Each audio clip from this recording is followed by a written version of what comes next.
first of all, what is somatic reclamation, right? And why is it different from all the other somatic approaches? So here's why it's different. Because it's an interpersonal and somatic method. That is the key right there. So typically what we have are methods that are interpersonal, and the person may be, quote, trauma informed, but they're doing interpersonal therapy. Usually that's medical model, though. I'll get to that in a second. Or we have these methods that are purely somatic. Lots of brilliant, purely somatic methods. But the power of somatic reclamation is that we're bringing a powerful somatic structure to a real relationship. And in that, we reclaim the suppressed reflexes of the nervous system. So we have actual developmental reflexes that were suppressed from birth on. And this therapy or this method is actually about reclaiming those reflexes. And those are the reflexes that discharge or offload stress and trauma, including collective trauma. And so there's not a person alive who doesn't have trauma, right? Because it may be prenatal trauma, it might be birth trauma, it might be just that your mother didn't have an entire village helping her, but we all have trauma, let alone the more acute, intensive traumas that many of us have. So again, what's different about this is that both the listener and the client are active and equal. So I've highlighted the key words here for you. And both the listener and client, though they're holding different roles and they exchange roles, are regaining this list, their capability and intelligence, full access to their intelligence, their cooperation, love and lovability, objectivity, flexibility, brain flexibility, behavior flexibility, emotional flexibility, passion, connection, and I want to add to this list the obvious ability to then be present. And that list, there are many other things, but those are basically the attributes of core self. And you'll hear us in this work referring to core self all the time. Okay, so again, what core self is? Real simply, core self is the place in every human being where awareness, capital A, impersonal, just awareness, intersects with the body and psyche. So awareness itself is not human, right? Awareness is just awareness. And yet each of us is a vehicle for awareness.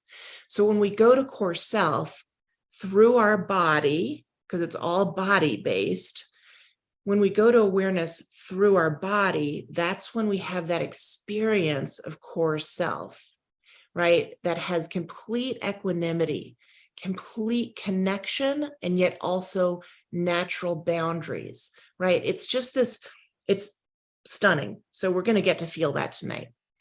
The core self is also what makes the difference between whether you're in a trauma field or a generative field. And I think everyone here more or less knows what a field is, so I don't need to go into that.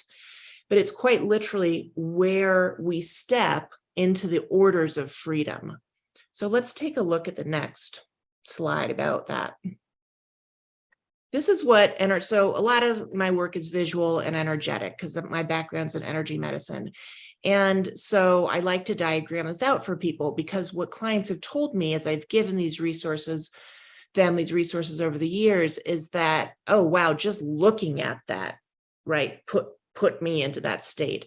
So this is one piece of what core self actually looks like. So when someone's in their core self, this is what I'm seeing.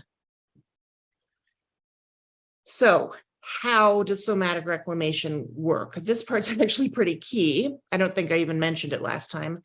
It's done in a lot of ways. And in the training, you learn all different ways. You learn how to do it in a group. You learn how to do it in small groups. You learn how to do it as a therapist to a paying client. But its primary modality is done through listening partnerships. And this is an equal exchange of time and attention on creating a secure frame. What's a secure frame?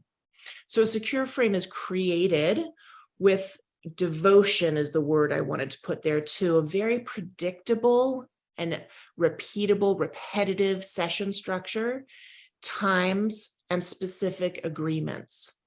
And in the training, in the somatic reclamation training, this is a great deal of what you're learning, how to create a secure frame.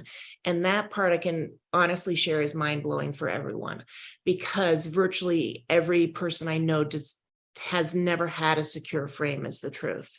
So I really, once I figured that out, wow, no one has a secure frame, right? Like even us therapists, we don't have a secure frame. Once I figured that piece out, I was like, oh, definitely, we have got to get that. That's foundational. So that's why that's the first place where we start in the training. And this secure frame is an actual antidote to early childhood boundary rupture or trauma, primarily with the mother. Why is that important? Because having a secure frame is actually what allows for this rapid and safe work within the psyche. It's key. You cannot do deep work in the psyche, such as family constellations and many other forms of work, if there's not a secure frame. That's where it can become dangerous. It doesn't hold. It's a waste of time and money. It can be damaging. So secure frame is kind of everything. So I'm just leading you along, right, down this kind of pathway of where you walk with this. So once in place, the secure frame then leads naturally to individuation and essence, right? So this is the trauma to essence. And that naturally occurs in the orders of freedom, right? So as you put each of these essential 6 pieces in the right order into place with each other, then essence, purpose, individuation, the orders of freedom just come naturally. It's just natural because it's our nature as human beings to be free. So what are the orders of freedom? The orders of freedom are, again, a natural extension of the orders of love.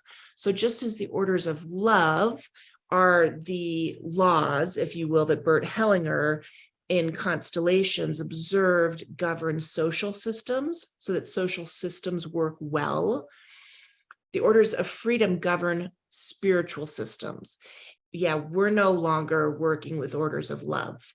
That's a given. If that's not a given by now, like it's over, right? We're now in the time on the planet where we need to be working with the orders of freedom and can quite easily. And these higher systems revolve around one. It's very simple. It's not simple. It's not the resolution. It's the resolution if it's essential and simple. And so these higher systems revolve around one central guiding principle, and that's the ability of all human beings to reside in core self or awareness. So reclamation helps every therapy by creating, so think about your own practice as I'm going through this, by creating reliable, repetitive, predictable structure. And that means the nervous system, body, and psyche can relax and want to work. They readily respond, right? The psyche loves secure frame. 2, by placing the client in a state of receptivity, trust, and hopefulness. This is absolutely key.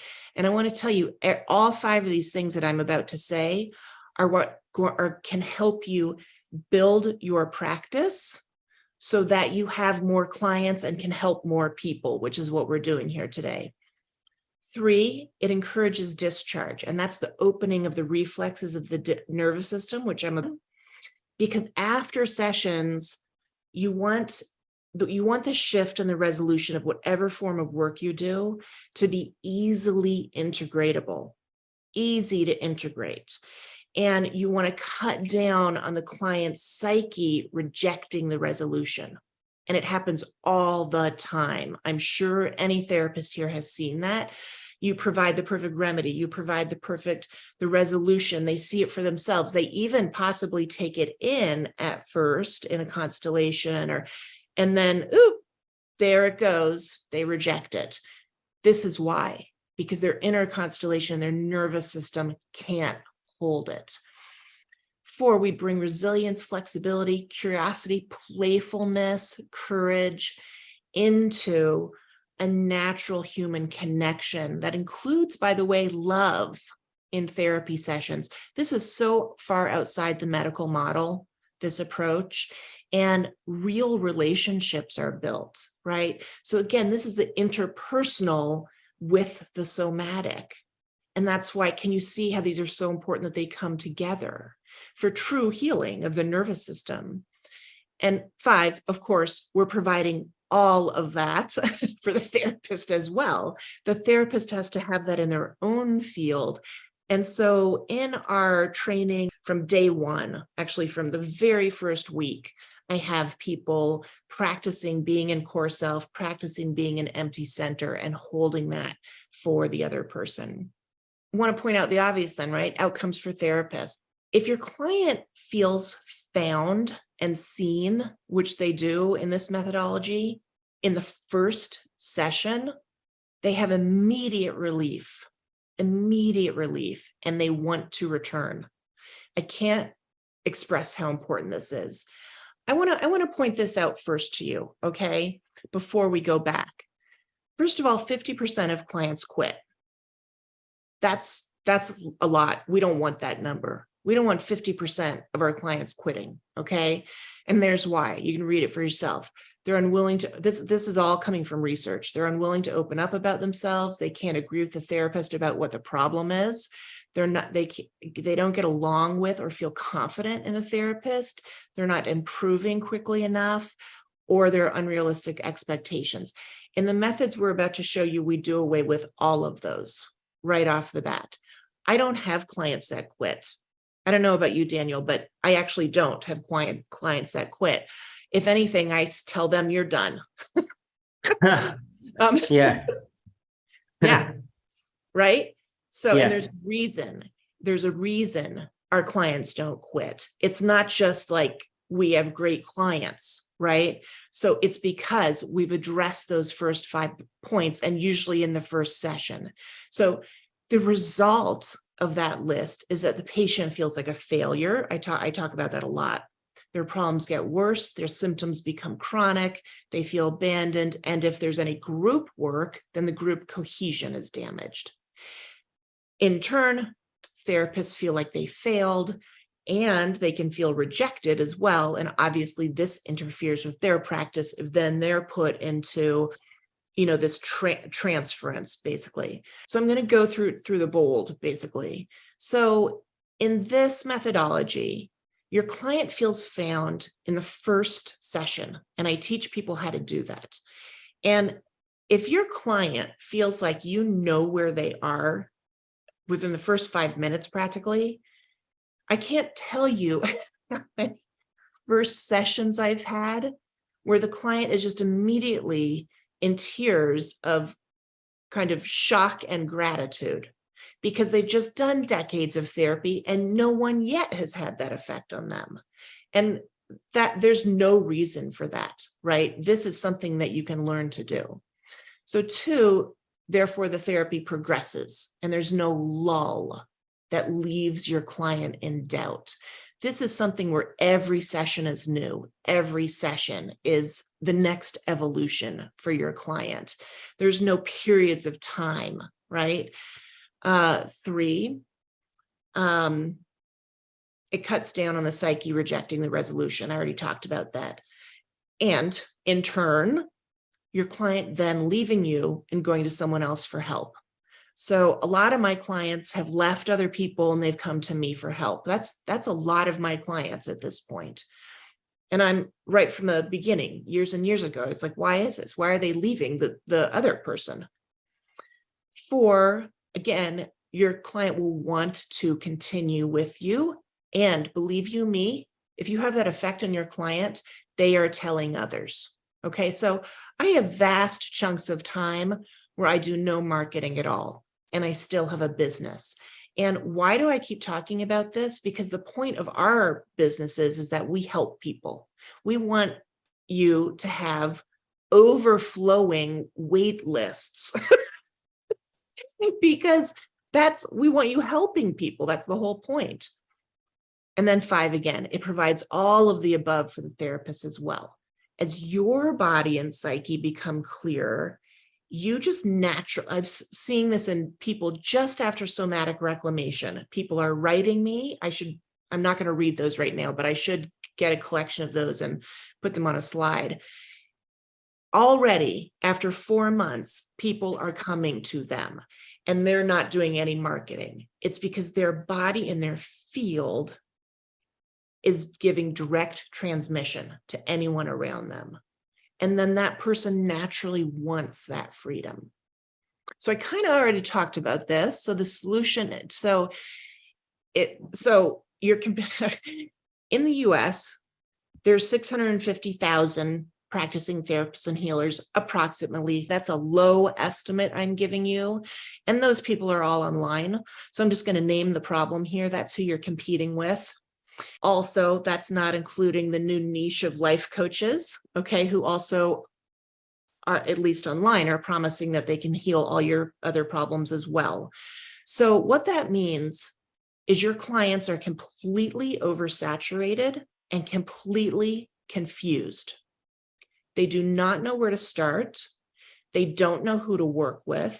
There's no reference point anymore for who's actually been trained versus who just has a nice website. Do you get what I'm getting at here? Your clients are almost in a state of trauma by being overstimulated, by not being able to even know how to get help. And so we're providing the solution. It's really simple. And here are the 3 ways that you do it. The first is, in the first session, you learn how to assess exactly what the core issue and the priority that the body tells you is and where to start. It has to come from that, not the therapist's idea. 2, we create a supportive community. This is essential for your practice. So in the somatic reclamation training, the next one is 8 weeks.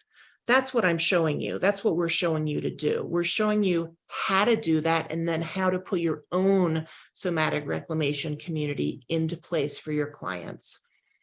And 3, by providing the 6 missing pieces. If you provide those 6 missing pieces, your clients are going to feel satisfied and that your practice is going to grow.